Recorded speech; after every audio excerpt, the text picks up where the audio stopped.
Assalamualaikum warahmatullahi wabarakatuh. Assalamualaikum warahmatullahi wabarakatuh. Selamat pagi dan selamat datang Bapak Ibu semua di ruang ini. Terima kasih atas partisipasinya. Pada pagi hari ini saya akan melaksanakan aksi nyata budaya positif, yaitu sebagai memenuhi tugas di LMS pada CDP Angkatan 9. Agenda pertama yaitu pembukaan, nanti yang akan diwakili oleh Bapak Hendrik Siswanto. Yang kedua pemahaman inti, nanti oleh saya, dan refleksi, dan terakhir penutup. Sebelum menginjak pada pemahaman inti, untuk pembukaan monggo Bapak Hendrik Siswanto, waktu dan tempat saya persilakan.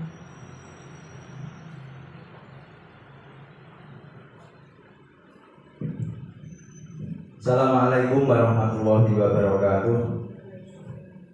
Bismillah, alhamdulillah, la haula wala quwata illa billah. Amma ba'du. Yang terhormat Ibu Kepala SD Negeri 2 Jambu, Bapak Ibu Guru SD Negeri 2 Jambu yang kami hormati. Pertama, marilah kita senantiasa mengucapkan puji syukur kehadirat Allah Subhanahu wa taala, karena dengan limpahan rahmat serta hidayahnya kita semuanya diberikan kesempatan, diberikan kesehatan, sehingga dapat menghadiri apa yang menjadi undangan pemaparan materi atau diseminasi oleh Bu Rani selaku calon guru penggerak angkatan 9 Kabupaten Jepara. Mohon maaf saya yang diutus oleh Ibu Kepala Sekolah untuk mewakili kegiatan hari ini.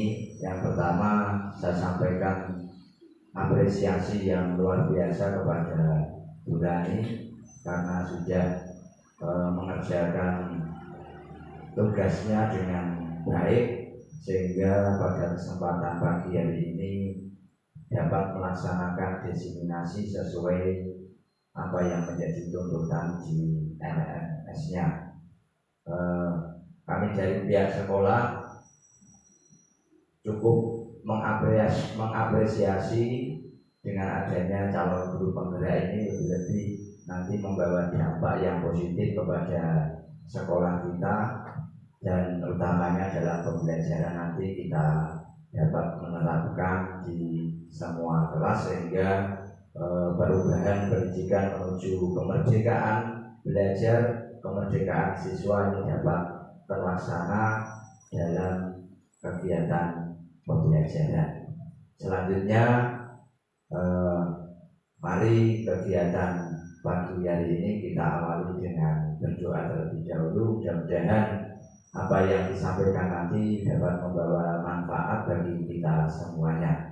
Monggo kita mulai dengan berdoa. Kami antarkan dengan membaca basmalah. Bismillahirrahmanirrahim. Terima kasih. Untuk berikutnya, untuk Bu Rani, selamat bertugas, selamat mendesimasikan apa yang menjadi tugas-tugas dari CGP-nya, utamanya budaya positif di kelas. Saya kira itu, monggo nanti Bapak Ibu guru bisa memberikan respon terkait apa yang disampaikan, sehingga kegiatan ini bisa membawa manfaat mulai dari pemateri hingga kita nanti sebagai yang didiseminasikan. Saya kira itu untuk pembukaan kali ini. Untuk selanjutnya kami serahkan langsung kepada pemateri, yaitu Bu Rani. Saya kira itu. Saya kira Assalamualaikum warahmatullahi wabarakatuh. Terima kasih Pak Hendrik untuk sampaian pembukaannya. Dan selanjutnya akan saya lanjutkan pada permainan dulu agar terasa tidak jenuh atau tidak ngantuk. Permainan tebak kata yang pertama. Coba, uang apa yang ditakuti anak sekolah? Coba, siapa yang bisa menjawab? Uang apa, Bu? Oh, belum. Uang sekolah, Bu. Oh iya, kita lihat dulu jawabannya. Oh, uangan umum semester. Iya, betul. Bisa untuk refleksi saja, Bu, agar tidak tegang. Yang kedua, barang-barang apa yang bentuknya tidak pernah jelas? Barangkali? Oh iya, kita lihat dulu jawabannya. Oh, pintar sekali, Bu. Barangkali atau mungkin. Selanjutnya, pekerjaan apa yang sulit dilakukan orang?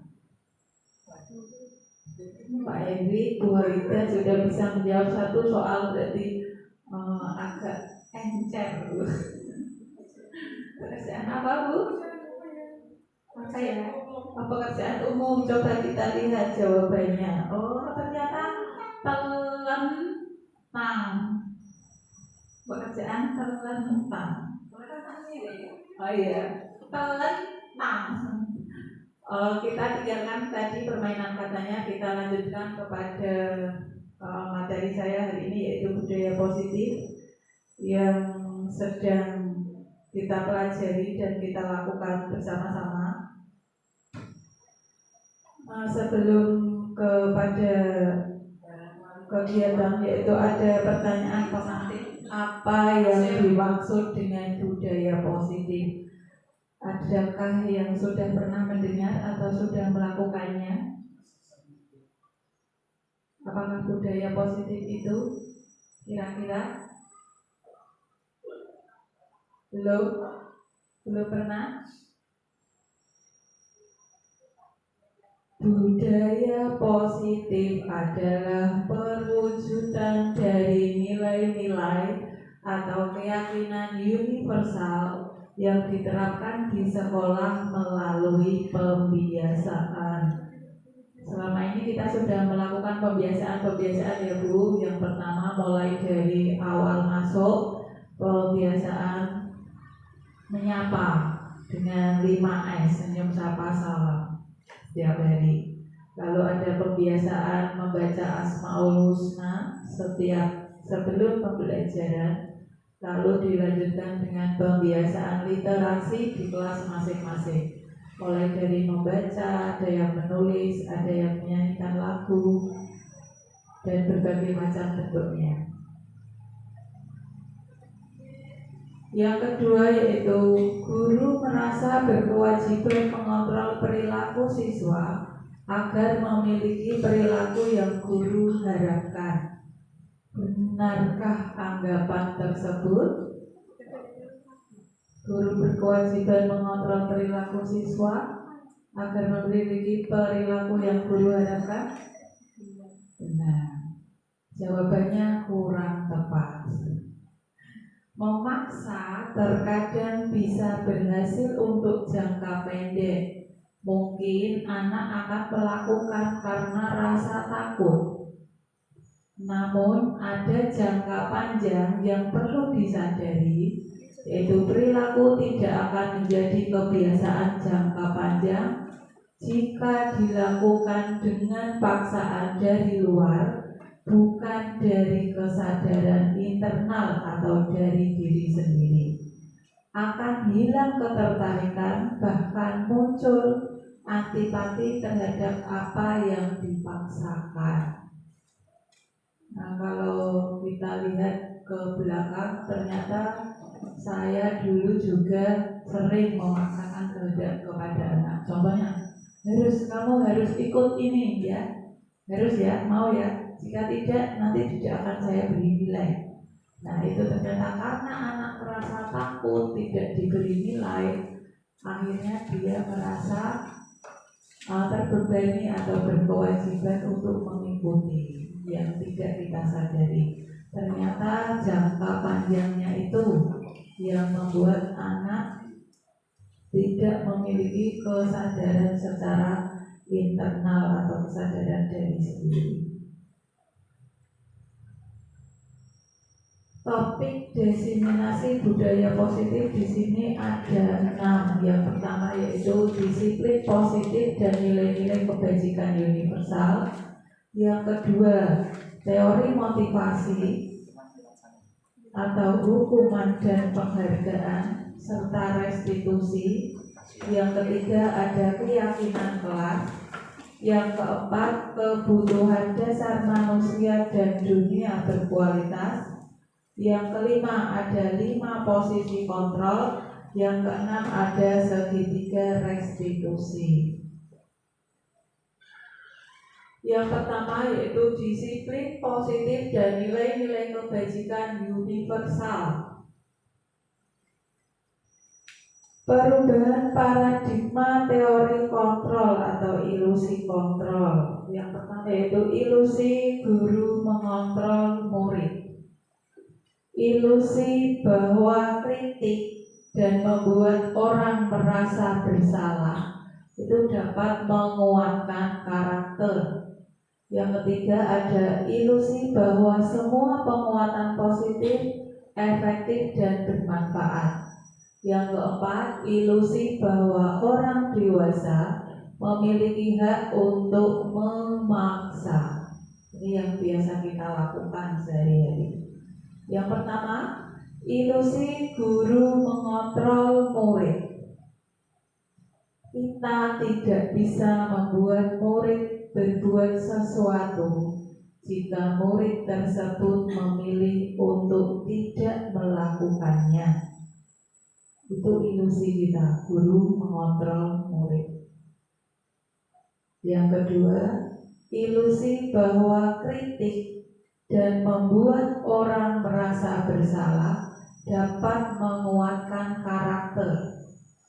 Menggunakan kritik dan rasa bersalah untuk mengontrol murid justru menuju pada identitas gagal, karena mereka belajar untuk merasa buruk tentang diri mereka.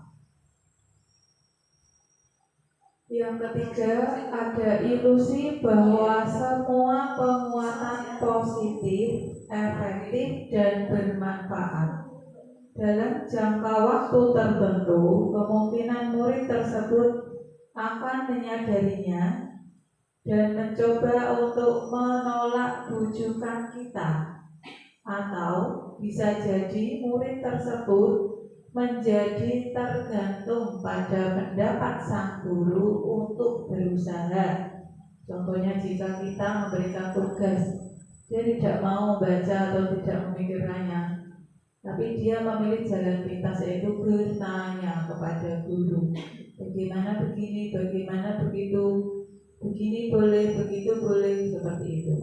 Contoh yang menunjukkan sikap murid tergantung pada pendapat sang guru.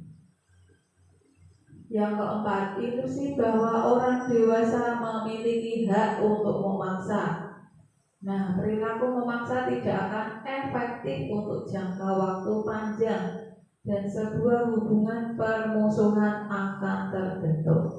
Saya juga mengalaminya, Bu. Jika kita memaksakan kehendak kepada teman kita, pada suatu waktu dia akan merasa membentuk sebuah permusuhan karena tadi dia merasa dipaksa, dan dipaksa.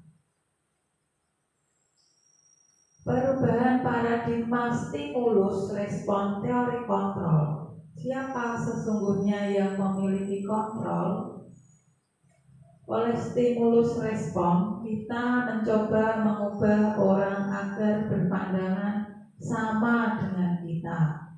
Tetapi untuk teori kontrol, kita berusaha memahami pandangan orang lain tentang dunia. Stimulus respon perilaku buruk dilihat sebagai suatu kesalahan. Untuk teori kontrol, semua perilaku memiliki tujuan. Stimulus respon, orang lain bisa mengontrol saya. Sedangkan teori kontrol, hanya Anda yang bisa mengontrol diri Anda. Stimulus respon, saya bisa mengontrol orang lain. Tetapi untuk teori kontrol, Anda tidak bisa mengontrol orang lain. Stimulus respon, pemaksaan ada pada saat rujukan itu gagal. Teori kontrol, kolaborasi dan konsensus menciptakan pilihan-pilihan baru. Stimulus respon, model berpikir menang atau kalah. Pada teori kontrol, model berpikirnya menang dan menang. Berbeda ya kalau kita mengamati stimulus respon dan teori kontrolnya. Menurut Bapak Ibu, apa makna kata disiplin? Menurut pengetahuan Bapak Ibu, disiplin itu apa sih? Apa Bu? Ya, apa Pak? Disiplin adalah suatu kegiatan atau suatu tindakan yang sesuai dengan aturan atau pembayarannya yang disepakati oleh lembaga atau sekelompok masyarakat. Ya, terima kasih untuk Pak Hendrik, jawabannya panjang dan saya tidak ingat. Ingatnya sedikit-sedikit. Jadi disiplin itu yang diungkapkan oleh Pak Hendrik tadi. Coba kita lihat. Berasal dari bahasa Latin disciplina yang artinya belajar. Disiplin adalah ketaatan dan kepatuhan terhadap nilai-nilai yang dipercaya dan menjadi tanggung jawabnya. Disiplin diri membuat orang menggali potensinya menuju sebuah tujuan apa yang dia hargai. Namun dalam budaya kita, makna kata disiplin telah berubah menjadi sesuatu yang dilakukan seseorang pada orang lain untuk mendapatkan kepatuhan. Kecenderungan umum adalah hubungan kata disiplin dengan ketidaknyamanan, bukan dengan apa yang kita hargai atau pencapaian suatu tujuan mulia. Nilai-nilai kebajikan universal. Nilai-nilai kebajikan adalah sifat-sifat positif manusia yang merupakan tujuan mulia yang ingin dicapai setiap individu. Nilai-nilai tersebut bersifat universal dan lintas bahasa, suku, bangsa, agama maupun latar belakang. Nilai-nilai kebajikan yang ingin dicapai oleh setiap anak Indonesia kita kenal dengan profil pelajar Pancasila, di mana memiliki muatan karakter yang pertama yaitu beriman, bertakwa kepada Tuhan Yang Maha Esa, dan berakhlak mulia. Yang kedua mandiri, yang ketiga bernalar kritis, yang keempat berkebinekaan global, yang kelima bergotong royong, dan yang terakhir kreatif. Yang kedua, kita mulai masuk kepada teori motivasi, hukuman, penghargaan, dan restitusi. Untuk pertanyaan pemantik, kita jawab setuju atau tidak setuju secara klasikal atau bersama-sama. Hukuman itu dapat mendisiplinkan anak. Setuju atau tidak setuju? Setuju. Tidak. Tidak. Oke. Kita hargai semua jawaban benar. Tidak ada yang salah. Boleh menjawab sesuka hatinya Bapak Ibu, atau menurut pemikiran dan hati masing-masing. Pemberian hukuman dengan hal positif seperti membaca atau membersihkan halaman sekolah dapat meningkatkan disiplin anak. Setuju atau tidak? Memberikan hukuman dengan hal positif, misalnya kowe keri kono nyapu halaman atau membaca dulu, itu meningkatkan disiplin anak. Setuju atau tidak? Tidak. Tidak. Memberi penghargaan dapat meningkatkan motivasi belajar anak. Setuju. Tidak. Tidak. Ada yang tidak, ada yang setuju, nggak apa-apa ya, boleh.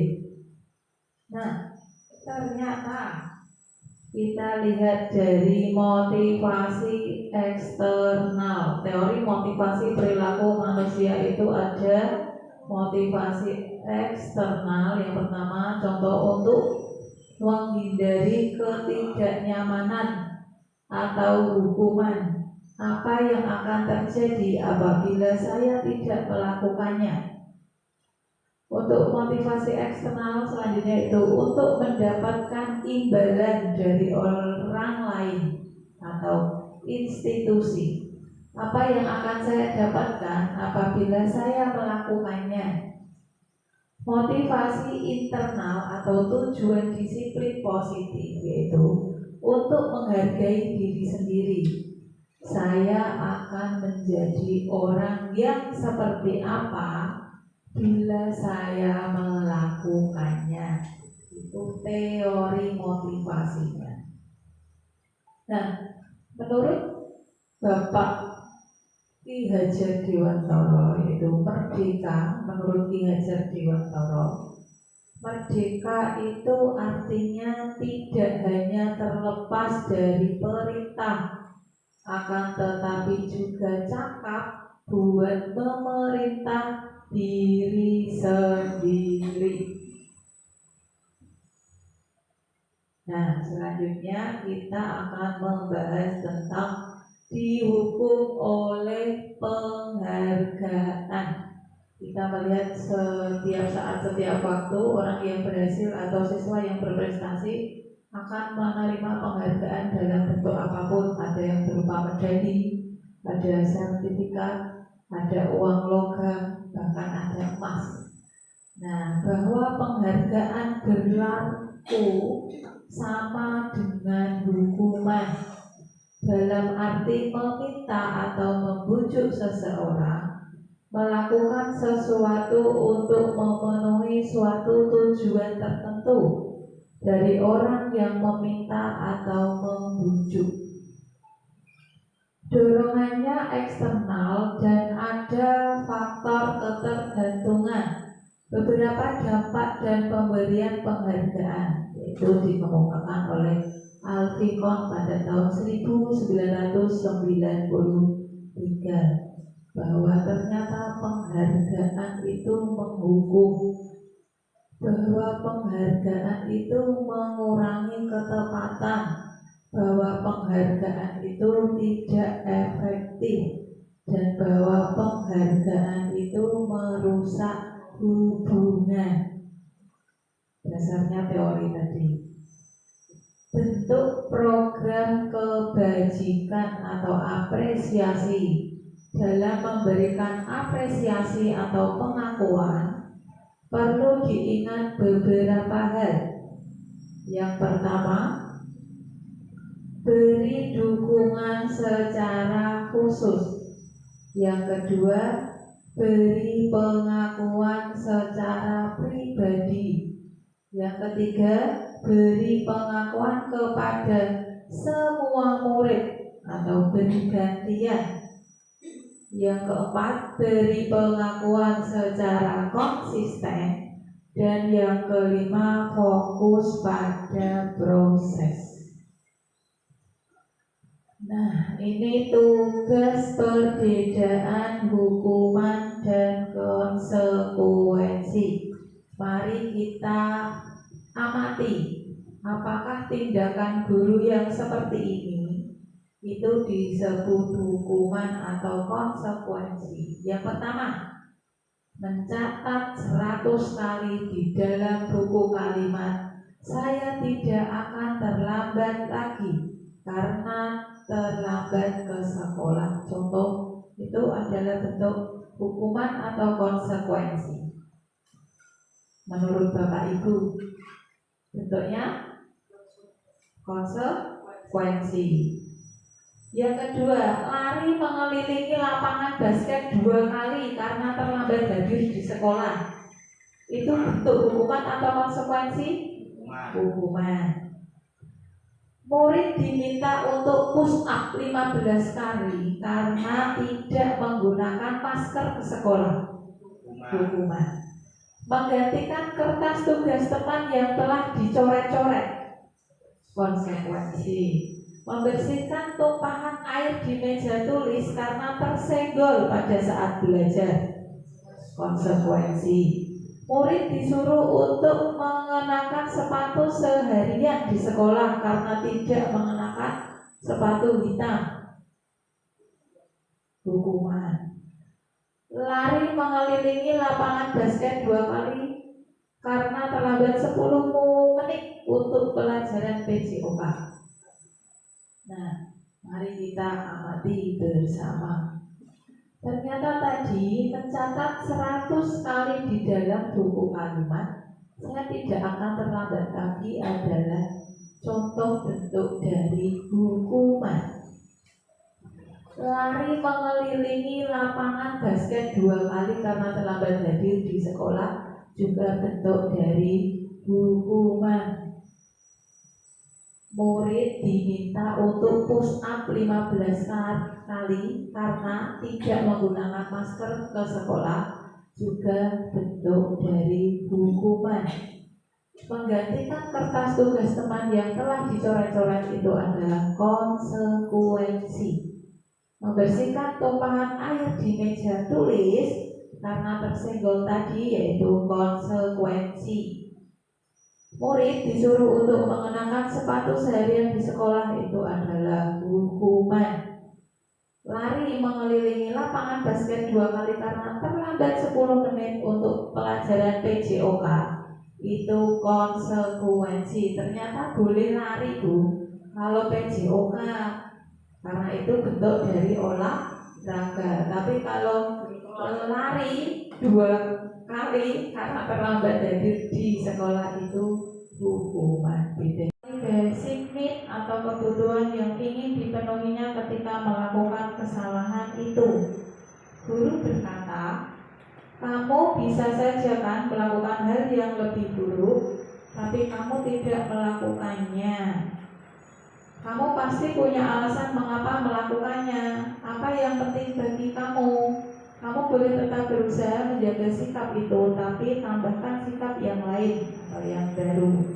Maka kamu belajar cara lain untuk mendapat yang kamu butuhkan tanpa harus memukul.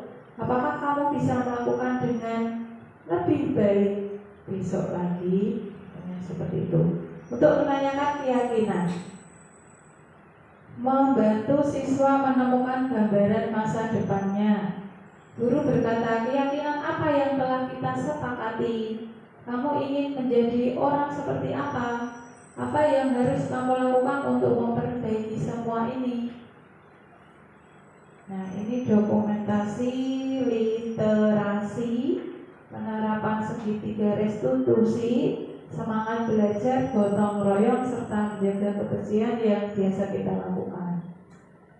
Untuk menjaga kerapian religius, mengasah minat dan bakat, serta menjaga kebersihan. Nah, ini saat proses pembuatan keyakinan kelas. Terus mulai dari siswa menuliskan kesepakatan kelas sesuai dengan keinginannya. Siswa mengungkapkan pendapat setuju atau tidak setuju. Dan yang terakhir, guru dan siswa menyetujui kesepakatan kelas yang telah dibuat. Ini contoh dari kesepakatan kelas yang sudah ditempel di ruang kelas. Nah, untuk refleksi, coba nanti saya minta ada yang mewakili mengungkapkan refleksinya. Hal baru apa yang mengubah paradigma saya atau yang saya dapatkan? Perasaan apa yang muncul selama mengikuti sesi ini? Peran Among seperti apakah yang saya telah lakukan selama mengikuti modul ini? Dan yang terakhir, saya akan menjadi Among yang seperti apakah setelah mengikuti modul ini? Silakan mengungkapkan perasaannya setelah melalui sesi 1 jam bersama saya tadi. Bagaimana perasaan yang diungkapkan? Silakan.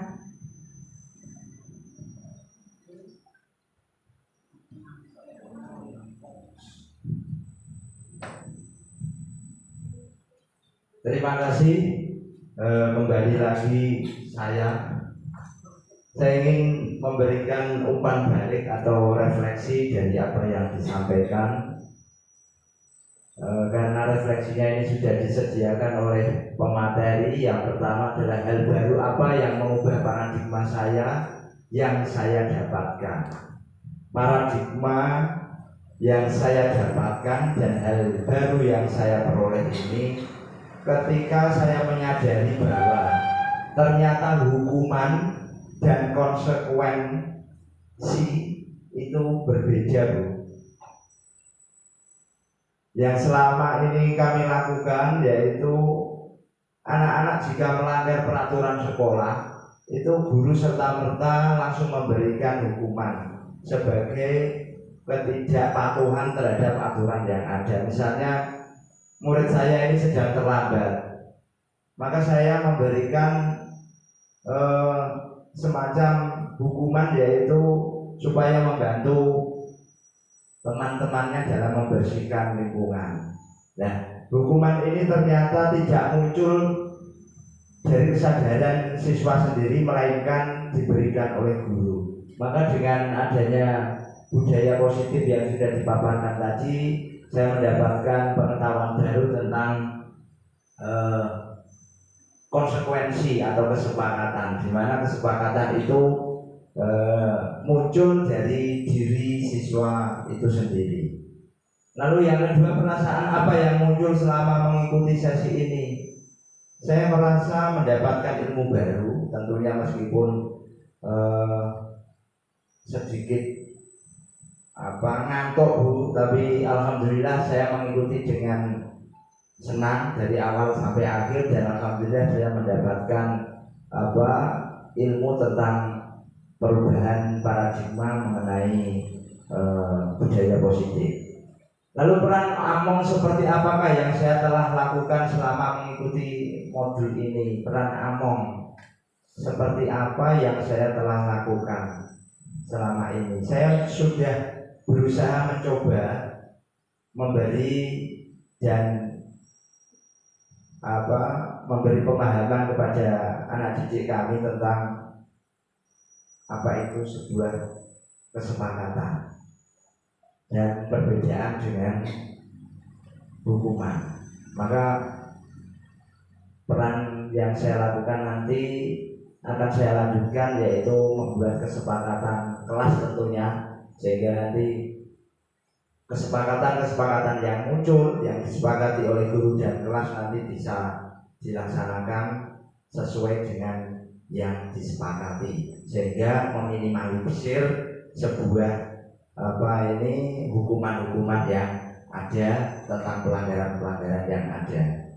Lalu kemudian saya akan menjadi Among yang seperti apakah setelah mengikuti modul ini? Yaitu tadi sudah saya jadikan 1 pertanyaan 3 dan 4. Maka saya akan melanjutkan membuat kesepakatan kelas, dan insya Allah di lain kesempatan selain hari ini nanti saya akan menyampaikan hal yang sama tentang budaya positif kepada ibu bapak beserta kepala sekolah.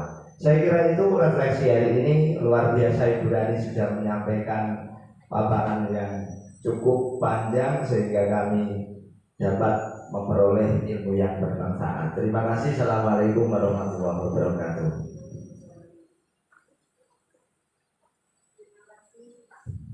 Terima kasih Pak Hendrik. Untuk yang terakhir saya ucapkan terima kasih kepada Bapak Ibu yang telah mengikuti diseminasi saya pada siang hari ini. Jika ada kata-kata yang tidak berkenan mohon dimaafkan. Saya tutup. Wassalamualaikum warahmatullahi wabarakatuh.